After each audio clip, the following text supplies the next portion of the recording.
अर्जुन के द्वारा अनेकों वीरों का संहार।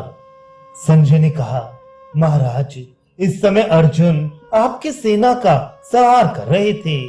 आपकी ओर से त्रिगर्त, शिबी, कौरव, शाल, संशप्तक और नारायणी सेना के वीर उनसे टक्कर ले रहे थे।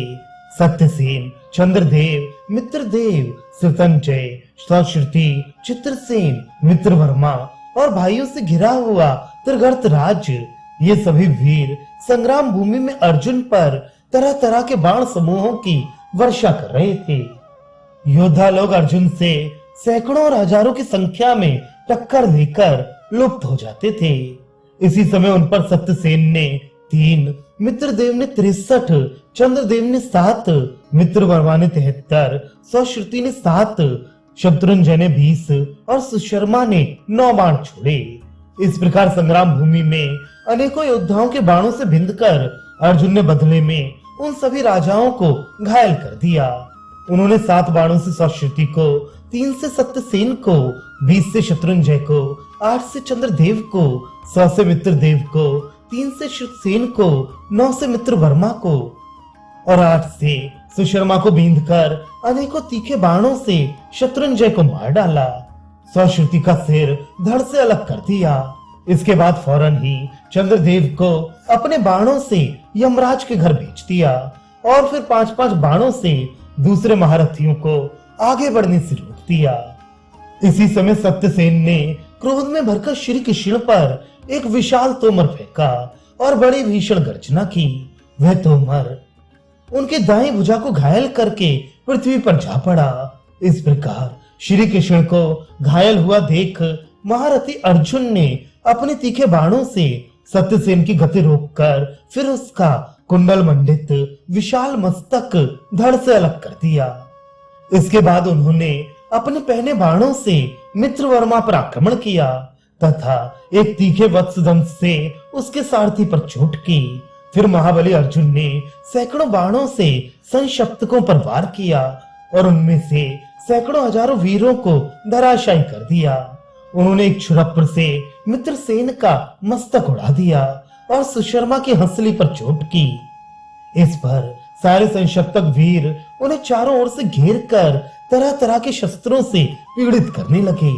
अब महारथी अर्जुन ने इंद्रास्त्र प्रकट किया।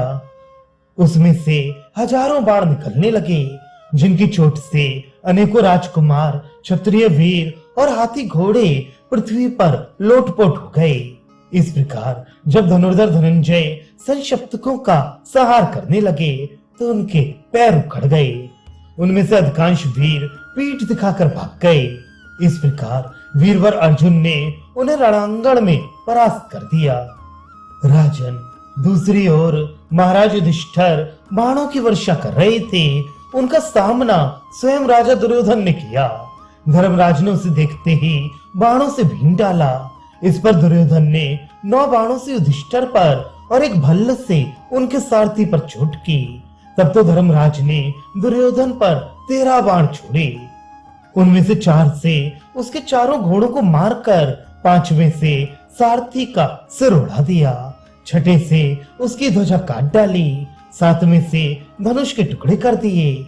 8वें से तलवार काटकर पृथ्वी पर गिरा दी और शेष 5 बाणों से स्वयं दुर्योधन को पीड़ित कर डाला।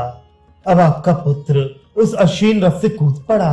दुर्योधन को इस प्रकार विपत्ति में पड़ा देखकर कर्ण, अश्वत्थामा और कृपाचार्य आदि योद्धा उसकी रक्षा के लिए आ गए।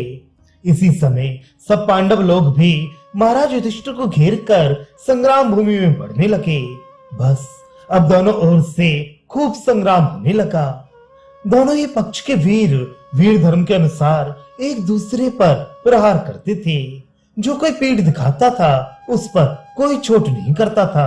राजन, इस समय योद्धाओं में बड़ी मुक्का मुक्की और हाथापाई हुई। वे एक दूसरे के केश पकड़कर खींचने लगे। युद्ध का जोर यहाँ तक बढ़ा कि अपने पराये का ज्ञान भी लुप्त हो गया। इस प्रकार जब घमासान युद्ध होने लगा तो योद्धा लोग तरह तरह के शस्त्रों से अनेक प्रकार से एक दूसरे के प्राण लेने लगे। रणभूमि में सैकड़ों हजारों कबंध खड़े हो गए। उनके शस्त्र और कवच खून में लथपथ हो रहे थे। इस समय योद्धाओं को यद्यपि अपने पराये का ज्ञान नहीं रहा था, तो भी वे युद्ध को अपना कर्तव्य समझकर विजय की लालसा से बराबर जूझ रहे थे। उनके सामने अपना या पराया जो भी आता उसी का वे सफाया कर डालते थे। संग्राम भूमि में दोनों ओर के वीरों से खलबली सी मची थी। वह टूटे हुए रथ और मारे हुए हाथी, घोड़े एवं योद्धाओं के कारण संग्राम भूमि अगम्य सी हो गई थी। वहां क्षण में खून की नदी बहने लगती थी। कर्ण पांचालों का, अर्जुन तिरगर्तों का और भीमसेन कौरव तथा गजारोही सेना का संहार कर रहे थे। इस प्रकार तीसरे पहर तक ये कौरव और पांडव सेनाओं का भीषण संहार चलता रहा।